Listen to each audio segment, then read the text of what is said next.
매일 아침 책 읽기로 하루를 시작하는 행복 습관, 미라클 독서입니다. 오늘 함께 읽어볼 책은 타이탄의 지혜들입니다. 데이비드 M. 루벤스타인 지음, 김현정 옮김, 토네이도 출판사 책입니다. 겉표지에 보면 세계 최고의 CEO, 혁신가, 게임 체인저들의 성공 비결, 내가 짜릿해지는 충격을 받아들일 준비가 되었는가? 지금껏 그 어디에서도 만날 수 없었던 일생일대의 기회, 빌 게이츠, 제프 베조스, 워렌 버핏, 팀 쿡, 불꽃 같은 성공 신화를 쓴 31명과의 1대1 초밀착 인터뷰, 이렇게 써 있습니다. 차례 먼저 살펴볼게요. 서문 1장 비전가형, 2장 육성가형, 3장 혁신가형, 4장 통솔자형, 5장 의사결정자형, 6장 목표 달성가형, 이렇게 나와 있고요. 책의 서문이 꽤 긴 편인데 한번 읽어보도록 하겠습니다. 서문. 나는 언제나 리더십, 특히 리더 개인이 지성과 남다른 수준의 능력, 개성의 힘, 탁월한 설득력 등으로 성취할 수 있는 것들에 마음을 빼앗겼다. 코로나 바이러스 감염증의 위기 속에서 지구상 거의 모든 사람들은 누군가가 나타나 인류가 이처럼 유례없는 위기를 헤쳐나갈 수 있는 보건, 의료, 금융, 사회적 정치적 해법을 마련해 주기를 기대하고 있다. 그리고 확실히 뛰어난 리더십을 보여준 이들도 있었다. 리더십은 다양한 형태와 다양한 방식으로 발휘된다. 전쟁 중 군대를 지휘하는 리더가 있는가 하면 대기업의 회장을 꿈꾸며 노력하는 스타트업 리더도 있다. 수백만 명의 삶을 개선시키는 과학 혁신가도 있고 신종 위험 질병에 잘 대응하도록 대중을 안내하는 의학 전문가도 있다. 인간의 내밀한 감정을 자극하고 최고의 인간 표현력을 펼쳐 보이는 공연 예술가도 있다. 전 세계 팬들의 이목을 집중시키는 스포츠 스타도 있고 새로운 소통 방식과 사고 방식을 만들어내는 커뮤니케이션 리더도 있다. 나는 이처럼 다양한 유형의 인물들이 어떻게 실제 리더가 되어 지속적으로 리더십을 발휘하는지에 대해 오랫동안 관심을 가져왔다. 그래서 결례를 무릅쓰고 리더들을 처음 만날 때마다 어떻게 그 자리에 올랐는지에 대해 묻는 습관이 있었다. 당신은 탁월한 리더로 만든 결정적 요인은 무엇인가? 운, 추진력, 재능, 훈련, 경험 또는 그 밖의 다른 요인은? 리더십은 어떻게 발견했고 어떻게 키워나갔는가? 리더십을 어떻게 실행에 옮겼으며 어떤 인상적인 결과를 얻었는가? 모든 이가 내 질문세례에 즉답을 제공한 것은 아니었다. 2008년 워싱턴 경제클럽의 회장이 되면서 내 이런 습관은 더욱 두드러졌다. 저명한 비즈니스 업계, 정부기관, 문학의 리더에 거의 매달 인터뷰하기 시작했다. 나아가 2016년 블룸버그 TV에서 진행하는 인터뷰쇼 피어 투 피어 시작하면서 리더들이 하는 행동에 대한 탐구를 지속했다. 이 책은 이러한 수많은 인터뷰의 결과물이다. 다양한 리더들의 통찰력이 있는 관점을 제시해 독자들이 스스로 리더십을 개발하는 데 좋은 동기부여가 되기를 바라는 마음에서 집필하게 되었다. 제프 베조스와 빌 게이츠는 어떻게 모든 어려움을 딛고 글로벌 IT 왕국을 건설할 수 있었을까? 필 라이트는 어떻게 경영대학교 논문에서 얻은 아이디어를 토대로 난공불락의 스포츠용품 기업을 설립했을까? 루스 베이더 긴즈버그는 어떻게 성평등의 법적 장애물을 극복하고 훗날 대법원의 슈퍼스타가 됐을까? 팀 쿡은 어떻게 전설적인 스티브 잡스의 뒤를 이어 더욱 강력한 기업을 만들어냈을까? 잭 니클라우스는 어떻게 세계 최고의 골퍼가 됐을까? 곤돌리자 라이스는 어떻게 유년 시절 흑백 분리 정책이 시행된 남부에서 자랐음에도 정부 최고위직에 올랐을까? 빌 클린턴과 조지 부시는 어떻게 대통령 임기 중 직면한 극심한 난관을 극복했을까? 앤서니 파우치 박사는 어떻게 에볼라, 에이즈, 그리고 지금의 코로나와 같은 감염병의 세계 최고 권위자 중 한 사람이 된 것일까? 당연한 말이지만 리더십 관련 책들을 읽었다고 해서 모두 리더가 될 수 있는 것은 아니다. 하지만 이 시대 최고의 리더들에 관한 이야기는 리더가 되어야 하는 사람들의 삶과 커리어에 큰 유익을 제공한다. 이 책에서 다룬 인물들은 아이디어와 추진력만 갖고 시작한 경우가 많았다. 또한 이들의 이야기를 통해 리더는 어려운 상황에서도 가치를 발견하며 인류에 긍정적인 영향을 미치기도 한다는 사실을 알 수 있다. 이야기마다 깨닫는 바가 많다. 그렇다면 이런 질문이 나올 수 있다. 왜 어떤 사람들은 그토록 리더가 되고 싶어 할까? 먼저 리더는 사람들의 삶을 향상시키는 변화나 결과를 만들어낼 수 있기 때문이다. 둘째, 리더는 사람들에게 좋은 동기를 제공하기 때문이다. 셋째, 리더는 충족감과 행복을 주는 성취감을 느낄 수 있기 때문이다. 내가 이 책을 쓴 이유는 강인한 결단력과 재능을 갖춘 리더들이 인류 사회에 긍정적인 영향을 미칠 수 있다고 믿기 때문이다. 솔직하고 뛰어난 리더들의 생생한 이야기는 분명 독자들에게 도움이 될 것이다. 나는 오랫동안 한 개인이 위대한 리더로 떠오르는 이유가 무엇일지 연구해왔다. 그들은 어떻게 불가능해 보이는 일들을 해내는 것일까? 개성이었을까? 아니면 정신적, 신체적 능력 때문이었을까? 운때가 맞아떨어져서였을까? 훗날 위대한 리더가 된 수많은 이들은 젊은 시절에는 왜 그런 리더십의 재능이 드러나지 않은 것일까? 왜 그들은 학생회장이나 로즈 장학생이나 운동부 주장이 아니었을까? 나는 학생들에게 인생은 대체로 다음과 같이 3등분 할 수 있다고 얘기하곤 한다. 첫 번째 시기에는 미래 직장을 위해 교육과 훈련을 받는다. 두 번째 시기에는 경력을 쌓고 기술을 연마하면서 책임감과 리더십을 발휘하는 자리에 오른다. 마지막 세 번째 시기에는 두 번째 단계에서 달성한 성취 수준을 바탕으로 경제적, 정신적 여유와 대중의 인정 등의 혜택을 누린다. 나는 학생들에게 인생의 첫 번째 시기에서 승리는 즐거운 경험일 수 있지만 첫 번째 시기의 승자가 리더로 지속 성장해 나갈 거라고 예측하기는 어렵다고 강조한다. 나아가 인생의 두 번째와 세 번째 시기의 리더십이 훨씬 중요하며 개인과 사회에 지속적인 영향을 미치게 된다는 말도 덧붙인다. 왜 첫 번째 시기의 리더십의 단초를 드러낸 인물들의 상당수가 기대와는 달리 세계적인 리더로 성공하지 못하는 것일까? 아마도 로즈 장학생, 학생회장, 대학 신문사 편집장, 미국을 대표하는 운동선수, 대법원 서기 등과 같은 이들은 인생의 첫 번째 시기가 끝나갈 때쯤엔 이미 기력을 소진했기 때문일 수도 있다. 아니면 위대한 리더가 되는 것이 꼭 그렇게 좋기만 한 것은 아니므로 굳이 인생의 두 번째 시기에 스스로를 채찍질해야 할지 의구심이 들어서일 수도 있다. 그에 반해 모두가 알만한 일부 예외를 제외하고는 인생의 두 번째와 마지막인 세 번째 시기의 리더가 되는 이들은 첫 번째 시기의 슈퍼스타가 아닌 경우가 보통이다. 왜 그럴까? 대기만성형인 사람들이 있기 때문이다.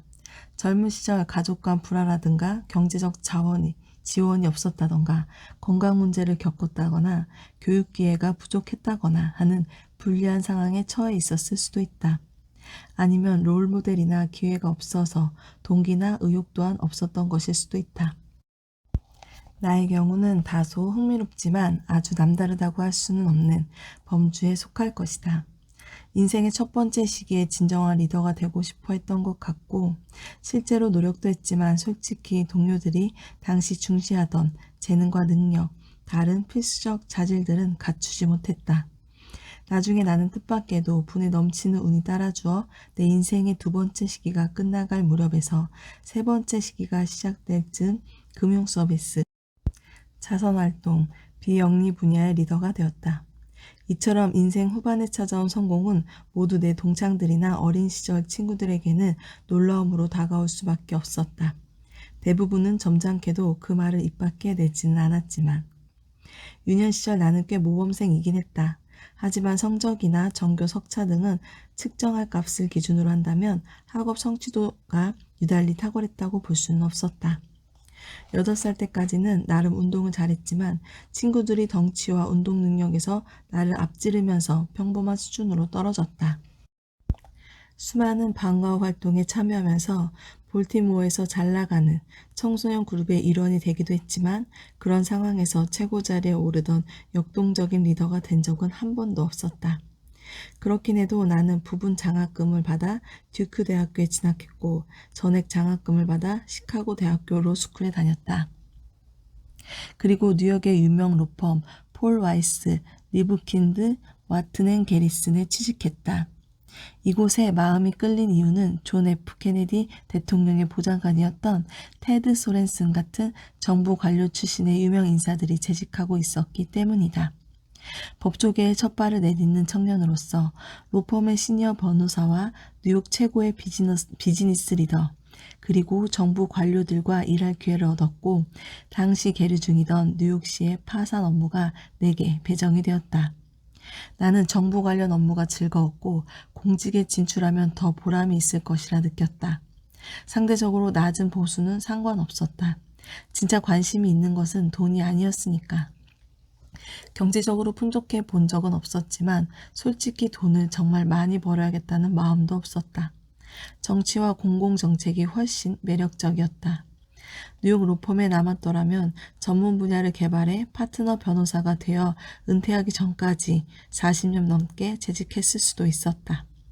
이러한 인생 여정이 변호사라는 직업에 충실한 이들에겐 부러움의 대상일지 몰라도 공직이나 정계에서 빛을 볼 기회를 내게 마련해 주지는 않았을 것이다. 결국 나는 연방정부에서 일하겠다는 꿈을 쫓아 2년 만에 직장을 그만두고 테드 소렌슨처럼 백악관 직원이자 대통령 고문이 되었다. 정치의 꿈이 시작된 것은 1961년 1월 20일 케네디 대통령의 취임 연설에 감명 깊은 시청한 다음부터였다. 케네디 대통령은 국민에게 세계가 직면한 새로운 과제에 슬기롭게 대처해 줄 것을 촉구하며 정부와 공익을 위해 힘써줄 것을 당부했다. 연설은 한편의 산문시 같았다. 나라를 위해 일해달라는 그의 말은 유년 시절 내내 내 마음속에 남아있었다. 위험을 감수하는 자에게 벼락이 내리칠 때가 있다. 테드 소렌슨의 추천으로 나는 로펌을 떠나 미 상원 법사위원회 산하헌법소위원회 수석 자문이 되었다. 법사위원회 사안을 담당하는 버치베이 상원의원의 입법지원보좌관 치고는 긴 직함이었다. 하지만 그는 대통령에 출마했고 대통령직에 적합한 인물로 보였으며 선거가 끝나면 당연히 나에게 백악관 참모진 합류를 권할 것이라고 생각했다. 안타깝게도 운명은 그를 가로막았다. 베이 상원의원이 경선에서 중도 하차하면서 백악관에서 일할 수 있을 것이라고 생각했던 내 기대도 허물어지고 말았다. 하지만 상원에서 일하는 동안 상원의사당 건물 안에 스쿱 잭슨, 워런 매그너슨, 피라트, 제이콥 제비츠, 하워드 베이커 및 테드 케네디 상원의원 등 당대 거물들이 리더십을 발휘하는 모습을 지켜볼 기회가 있었다. 1976년 예비선거가 끝나갈 무렵 나는 다른 후보 밑에서 일하는 사람에게서 전화를 받았다. 해당 후보는 유력한 지명 후보인 지미 카터 주지사였는데 나는 후보 지명 후 정책보좌관직 면접을 보라는 제안을 받았다. 땅콩 농사나 짓던 사람이 당선될 가능성은 그리 높지 않다고 생각했지만 딱히 뾰족한 수도 없었다. 나는 보좌관직을 수락했고 애틀랜타로 이사한 후 카터 주지사의 수석 정책보좌관 스튜어트 아이젠스타트의 업무를 지원하게 되었다. 내가 선거 유세팀에 합류했을 당시 카터 주지사는 현직 제럴드 포드 대통령보다 30%포인트 이상 앞서 있었다. 내가 들어간 후 카터는 1%포인트 차이로 이겼다. 다행히 나에게 그의 지지율 하락에 대한 책임을 묻는 일은 없었고 마침내 카터 대통령의 국내 정책 부보좌관이 되었다. 말할 것도 없이 내가 맡기에는 역부족인 자리였다. 백악관 내 보직은 선거 유세팀에서 일했던 사람들로 채워지는 경우가 많다. 반드시 적임자가 발탁되는 것은 아니다. 나는 카터 행정부 4년 내내 해당 보직을 맡았고 그 일을 한껏 즐겼다. 블루칼라 출신 집안에서 최초로 대학에 진학한 사람이 20대 후반에서 30대 초반을 거치는 동안 웨스트 윙에서 일하며 에어포스 원을 타고 다니고 대통령 및 부통령과 만나고 상사인 스튜어트 아이젠스타트를 도와 백악관의 국내 정책팀을 운영하는 이 모든 일을 사랑하지 않을 수 있단 말인가? 그런 경험 덕분에 사회생활의 첫 3분의 1이 지나는 동안 내가 진정 리더가 된 것인지 알 수 없지만 운도 상당히 따라준 덕에 순수하게 재능이나 지성, 리더십 같은 자질만으로 평가됐더라면 달라졌을지도 모르는 경력을 한층 높은 수준으로 끌어올릴 수 있었다. 결국 인생이 늘 그렇듯 현실을 깨닫는 순간이 다가왔다. 카터 대통령이 재선에 성공할 것이라 생각했고 그의 재임 기간 동안 백악관에서 내가 더 높은 직위로 승진하지 않을까 내심 기대했다. 진정한 리더가 될 수 있는 기회였던 것이다. 하지만 운명은 그렇게 흘러가게 두지 않았다. 카터는 로널드 레이건에게 완패했다. 그럴 리 없다고 나는 생각했다. 레이건은 대통령 취임 직후 70대에 접어들기 때문이었다. 어떻게 미국인들이 저렇게 나이 든 사람에게 표를 던질 수가 있단 말인가? 당시 나는 31살이었다. 지금은 71세이다. 지금 이 나이는 당시 생각했던 것보다 좀 젊게 느껴진다. 백악관 하급 리더였지만 내게는 고위급 리더가 될 잠재력이 있었다. 그러다가 하루아침에 실업자 신세가 된 것이다. 고작 실무 경력 2년인 31세의 나를 원하는 로펌은 없었다. 덕분에 겸손함을 빨리 익히게 되었고 다행히 지금까지도 그런 마음가짐은 변함이 없다. 나를 채용하겠다는 로펌을 찾는데 수개월이 걸렸다. 마침내 한 곳을 발견했지만 로펌들이 왜 나를 뽑고 싶어 하지 않는지 알게 되었다. 법률 실무 경험이 일천했고 레이건 시대의 카터 행정부에서 갈고 닦은 통찰력을 원하는 사람은 아무도 없었던 데다가 전문 분야가 있거나 실제적인 법무 연수를 받지 못했기 때문에 기껏해야 앞으로 그저 그런 변호사가 될 것이 뻔했기 때문이다. 결국 나는 직업적 위험을 감수하기로 했다. 변호사직을 버렸다. 그리고 워싱턴에서 새롭게 사모펀드 운용사를 시작하기로 한 것이다. 그때 내게 동기를 부여한 것은 다음의 5가지였다. 나는 법률 실무를 좋아하지 않았고 진정한 직접적 성공을 거두려면 현재 하는 일에 열정을 가져야 한다는 사실을 깨달았다. 둘째, 재무장관을 지냈던 빌 하이먼이 합법적으로 가능한 매출액을 훌쩍 뛰어넘는 성과를 올린 연합장 업체 깁슨 그리팅스를 성공적으로 매수한 사례에 대해 읽었다. 셋째, 법률 실무를 점차 열정이 아닌 비즈니스로 바라보게 되면서 비즈니스에 발을 들이려는 변호사를 하느니 차라리 더 재미있고 수익성 좋은 일을 찾는 게 나을지도 모른다고 판단했다. 넷째, 워싱턴의 M&A 업계에는 경쟁이 거의 없어서 기회가 많은 성장 분야라고 생각했다. 5번째, 기업가들은 37세에 창업하는 경향이 있고 그 나이가 지나면 창업할 확률이 대폭 줄어든다는 글을 읽었는데 당시 내가 바로 37세였다. 내가 창업한 인수합병 전문회사가 성공할 만한 이유는 딱히 없었다. 보통 이런 회사들은 뉴욕에 있었고 내 파트너 중에는 월스트리트 출신도 사모펀드 경험이 있는 사람도 없었다. 우리는 초기 자본도 없었고 확실한 비즈니스 계획이나 자본 조달 전망도 부재했다. 그렇지만 칼라일 그룹은 사업을 시작할 방법을 찾아냈다. 나는 투자 경험이 있는 3명의 파트너를 영입해 $500만 초기 자금을 확보한 후 1987년에 회사를 차렸다. 그리고 초창기 거래는 성과를 낸 편이었다. 덕분에 신뢰를 얻어 헌납 자본을 조달하고 매수를 다른 유형의 사모펀드 투자로 확대해 나가며 마침내 글로벌 회사로 성장했다. 나 자신을 비롯해 많은 이들은 이후 30년 넘게 우리가 세계 최대의 사모펀드 운용사가 되었다는 사실을 놀라워한다. 이에 힘입어 나는 더 젊었을 때 뛰어난 리더십을 발휘하지 못했음에도 불구하고 인생의 2번째와 3번째 단계에서 리더가 될 수 있었다. 급성장하는 사모펀드 분야의 리더가 된 후 칼라일 그룹의 성공으로 인해 자선활동 및 이와 얼마간 연관된 비영리단체 활동에 참여할 수 있는 능력과 함께 어쩌면 자신감도 갖게 되었던 것 같다. 자선활동 분야에서 나는 빌 게이츠와 멜린다 게이츠 부부, 워렌 버핏이 시작한 기빙 플레이지의 최초 서명자 중 한 사람이었으며 기본적으로 애국 자선활동이라는 개념을 발전시켰다. 즉 국민에게 조국의 역사와 유산을 되새기도록 활동을 전개하는 것으로 마그나 카르타의 사본을 사들여 미 국립문서보관소에 이를 기증하고 독립선언서와 노예해방선언서의 희귀본을 관리하고 워싱턴 기념비와 링컨 기념관, 제퍼슨 기념관, 토머스 제퍼슨의 몬티첼로 저택, 몬트필리어 이오지마 기념관 등의 복구를 지원했다. 비영리단체 활동과 관련해서는 듀크 대학교와 스미소니언 협회의 이사회 의장, 브루킹스 연구소의 공동의장을 맡았고 현재는 존 F 케네디 공연예술센터와 미 외교협회에서 이사회 의장, 워싱턴 경제클럽 회장, 하버드 집행위원회 이사, 워싱턴 국립미술관을 비롯해 시카고 대학교, 존스 홉킨스 의사대학, 메모리얼 슬로언 캐링팅 암센터, 프린스턴 고등연구소의 이사로 일하고 있다.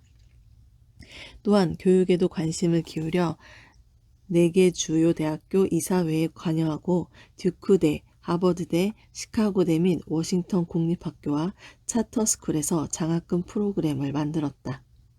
인생의 첫 번째 단계에서 딱히 리더라고 할 수 없었던 내가 두 번째와 세 번째 단계에서 리더가 될 수 있었던 자질들은 무엇이 있었을까?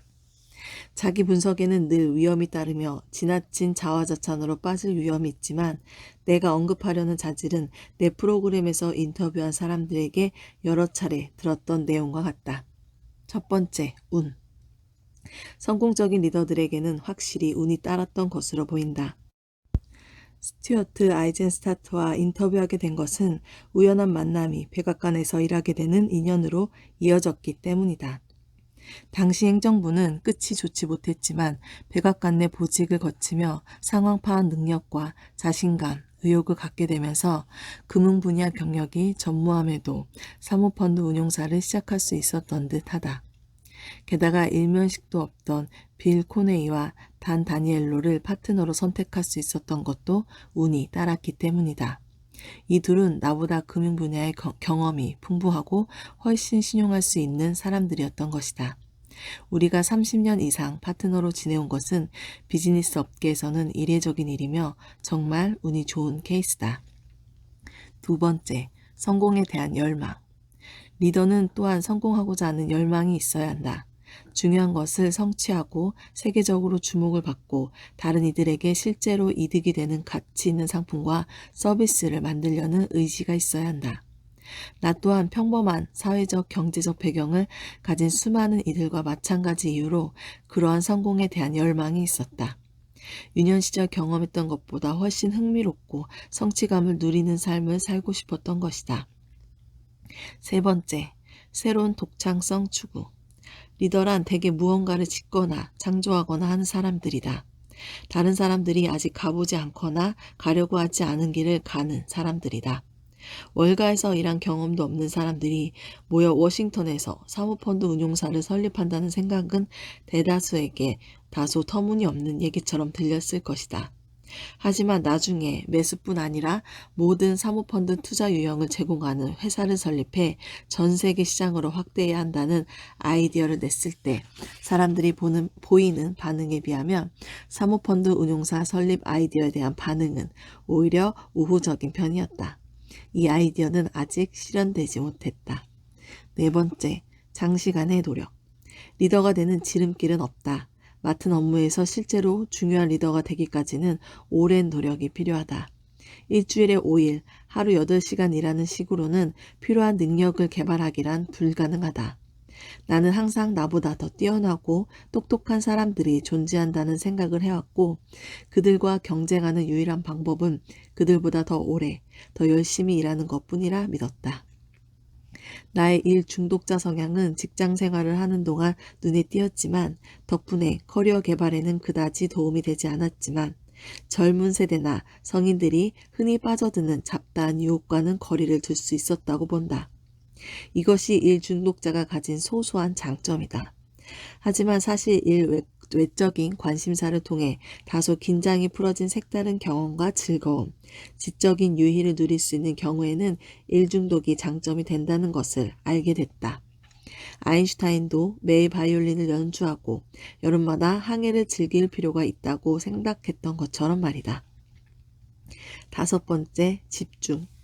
한 가지 기술이나 주제를 완전히 마스터하는 데 에너지를 집중해야 한다. 자신의 분야 내의 전문가와 동료들에게서 신뢰성을 입증받은 후에는 집중해야 할 분야를 확대하는 것이 좋다. 미국을 비롯한 전 세계에서 칼라일 그룹이 집행하는 투자 규모가 점차 커지면서 나는 이에 필요한 자금을 조달하는 데 집중하기로 했다. 자금 조달 능력이 안정되자 내 관심 범위를 회사의 다른 업무로 확대할 수 있었다. 6번째, 실패. 모든 리더는 때로 여러 차례 실패의 순간을 경험했다. 이런 경험을 통해 배우고 그러한 실패가 잠시 궤도에서 벗어난 것임을 입증해야 한다. 나의 실패한 백악관 공직 생활은 내 경력의 다음 단계에서는 성공하겠다는 의욕에 확실히 불을 붙였다. 또한 실패를 통해 겸허해질 수 있으며 다음번에는 성공하리라는 야망을 기하급수적으로 키운다. 7번째, 끈기. 당연할 정도로 리더는 새롭고 고유하며 색다른 것들을 추구한다. 따라서 현재 상태를 좋아하거나 지키려는 사람들의 반발에 부딪힌다. 중요한 것은 다른 이들이 아니라고 말하거나 당신이 만들고 싶은 변화에 맞설 경우 끈질기게 버티는 것이다. 뉴욕 같은 금융 수도도 아닌 워싱턴에서 회사를 차리겠다고 하자 모두가 나에게 칼라일은 글로벌 기업이 될 수 없을 거라고 말했다. 이 말을 들을수록 내 꿈과 야망을 끝까지 밀고 나가겠다는 결의는 더욱 강해졌다. 8번째, 설득력.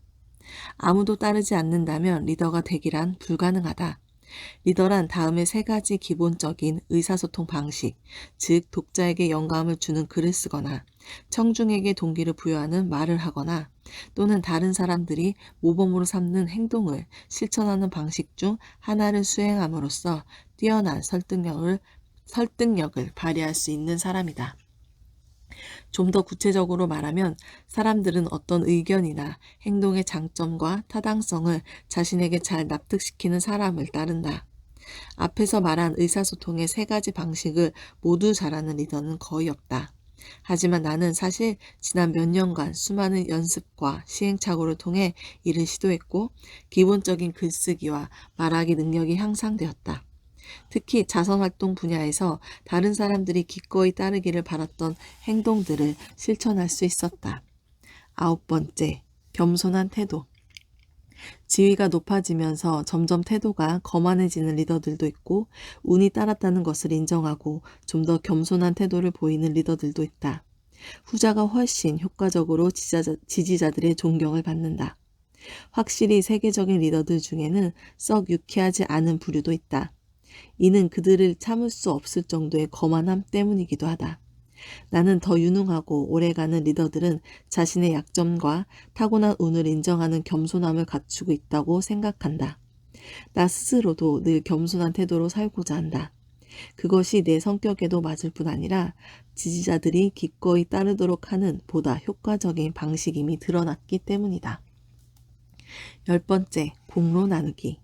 가장 유능한 리더들은 결국 다른 사람들과 공을 기꺼이 나누려 할 때 훨씬 더 많은 것을 성취할 수 있다는 사실을 깨닫게 마련이다. 존 F 케네디의 유명한 말처럼 승리에게는 100명의 아버지가 있지만 패배는 고하다. 물론 누구나 성공적인 결과를 자신의 공으로 돌리고 싶어 하지만 공을 적절히 나눈다고 한들 문제될 일은 없다. 로널드 레이건도 이 같은 취지의 말을 한 적이 있다. 공을 기꺼이 나누고자 한다면 인간이 성취할 수 있는 데에는 한계가 없다. 성공을 거두었을 때 가능한 많은 공을 나누고 실패할 경우에도 책임을 지거나 나누는 것이 매우 효과적이라는 사실을 알게 됐다. 11번째, 지속적인 학습 능력. 리더들은 자신의 최대 강점인 두뇌 활동을 위해 매일 지식 수준을 넓힐 필요가 있다. 정보의 홍수와 급변하는 세계에서 지속적인 학습은 견문이 넓고 박식한 리더가 되는데 유용할 수 있다. 나는 다소 강박적인 독서를 통해 지속적으로 학습하기 위해 노력하는데 하루에 6개의 신문을 읽고 최소 10개의 주간지를 구독하고 일주일에 최소 1권의 책을 읽는다.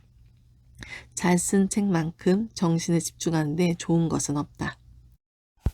12번째, 진실성. 진실성과 윤리적 행동에 얼마나 충실한가는 리더마다 다르지만 유능한 리더는 높은 윤리의식에 따라 행동하고자 노력하는 것으로 보이며 그러한 노력은 그들의 리더십 역량을 한층 배가시킨다.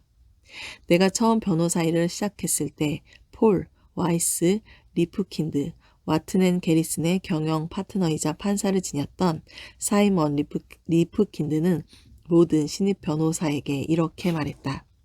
명성을 쌓는 데는 평생이 걸리지만 무너뜨리는 데는 5분이면 충분하다. 그러니 여러분의 명성, 나아가 인생을 망칠 수 있는 윤리적 위험은 감수하지 말길 바란다. 더 무슨 말이 필요할까? 윤리적 원칙을 무시하지 않으면 훨씬 더 유능한 리더가 될 것이다. 13번째, 위기 대응.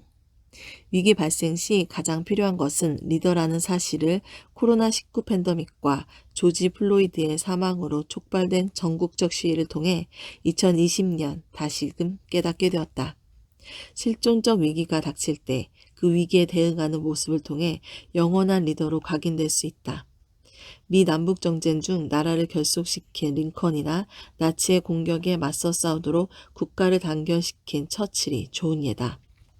범위를 더욱 좁혀 내 경우를 말하자면 더 열심히 일하고 의사소통 방식을 개선해 전례 없이 엄청난 금융위기 속에서 직원들에게 의욕을 불어넣으려고 노력했다. 리더십과 관련한 직접적인 경험과 관찰을 통해 나는 앞서 설명한 관점을 얻을 수 있었다. 각자 경험이 다르므로 관점도 달라질 수밖에 없다. 리더십에는 한 종류만 있는 것이 아니기 때문이다. 직업적인 면에서 볼 때 나의 리더십 경험은 혁신적인 투자회사의 창업과 성장 및 운영을 바탕으로 한다. 그러한 유형의 리더십은 이 책에서 인터뷰한 많은 인물들의 리더십 경험 유형과는 다르다. 편의상 나는 이 책에서 다루는 리더십 경험을 6가지 범주로 분류했다. 첫 번째, 비전가형, 제프 베조스, 빌 게이츠, 리처드 브랜슨, 오프라 윈프리, 워린 버펫. 두 번째, 육성가형, 필 라이트, 켄 그리핀, 로버트 F. 스미스, 제이미 다이먼, 메릴린 휴슨. 세 번째, 혁신가형, 멜린다 게이츠, 에릭 슈미트, 팀 쿡, 지니 로메티, 인드라 누이. 네 번째, 통솔자형, 조지 부시, 빌 클린턴, 콜린 파월, 데이비드 퍼레이어스, 콘돌리자 라이스, 제임스 A. 베이커 3세. 다섯 번째, 의사결정자형, 낸시 펠로시, 애덤 실버, 크리스틴 라가르드, 앤서니 S. 파우치, 루스 베이더 긴스버그. 여섯 번째, 목표 달성가형, 잭 니클라우스, 마이크 코치 K. 슈셉스키, 르네 플레밍, 요요마, 론 마이크스. 이 책에 실린 각 인터뷰에서 나는 어떻게 리더가 되었으며 지금까지도 계속 리더로 남아있게 되었는지에 대해 물었다. 그들의 이야기는 제각각 달랐지만 그들이 언급한 성공의 핵심 자질은 예상했던 대로 유능한 리더가 되기 위해 꼭 필요하다고 앞서 언급했던 특징에 바탕하고 있었다. 이 책에 실린 인터뷰들은 인터뷰에 응해준 이들과의 협의하에 분량과 일관성을 감안해 편집이 되었고 필요에 따라 업데이트가 되기도 했다. 리더십에 따라 해결해야 할 과제도 다르며 리더가 되는데 관심을 갖는 것만으로는 충분하지 않다는 것을 독자 여러분이 알아주셨으면 하는 바람이다. 하지만 어떤 배경을 가졌든 간에 누구든 리더가 될 수 있으며 강력한 리더는 세상을 조금이나마 더 나은 쪽으로 만들 수 있다. 데이비드 M. 루벤스타인. 여기까지가 서문이고요. 다음에 이 유형별로 대표 유명인사 한 분씩 읽어보는 시간을 한 번 더 마련해야 될 것 같아요. 오늘 미라클 독서는 여기까지 읽겠습니다. 오늘도 감사합니다.